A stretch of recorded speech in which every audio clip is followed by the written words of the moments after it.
వెంకటాచలం ఆ వీధిలో అద్దెకు దిగాడు.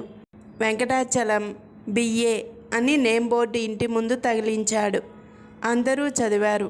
6 నెలలు తిరగలేదు. వెంకటాచలం ఎంఏ అని కొత్త బోర్డు తగిలించాడు. అందరూ చదివారు.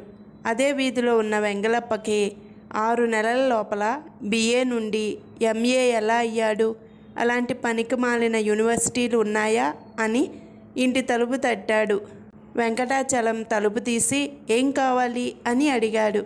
మీరు 6 నెలల కిందట మీ పేరు కింద బిఏ అని రాశారు, ఇప్పుడు ఎంఏ అని రాశారు.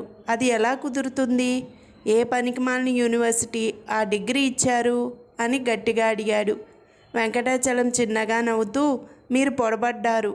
నా భార్య అకాల మరణం చెందింది. అందువలన బిఏ రాశాను. బ్యాచిలర్ అగైన్ అని మంచి సంబంధాలు వచ్చి పెళ్ళయింది.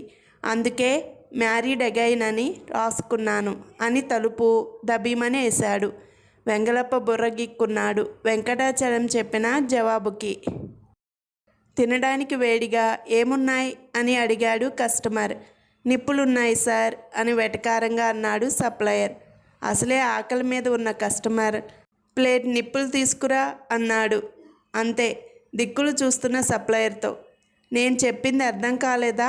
కోపంగా అన్నాడు కస్టమర్. అర్థమైంది సార్ అని కంగారుగా వెళ్ళి ప్లేట్ నిండా నిప్పులు తీసుకొచ్చి టేబుల్ మీద పెట్టాడు భయంగా సప్లయర్. కోపంగా లేచి జేబులో నుండి సిగరెట్ తీసి వెలిగించుకొని సీరియస్గా వెళ్ళిపోయాడు కస్టమర్. తల్లి, ఏమైందమ్మా, ఎందుకు ఏడుస్తున్నావు? కూతురు, కూర బాగోలేదని మీ అల్లుడు తిట్టాడు. తల్లి, నేను చెప్పినట్టు వండలేదా? కూతురు, సీరియల్ చూస్తూ గ్యాస్ ఆఫ్ చేయటం మర్చిపోయాను. మాడు వాసన వస్తుందని కాస్త కంఫర్ట్ వేశానంతే.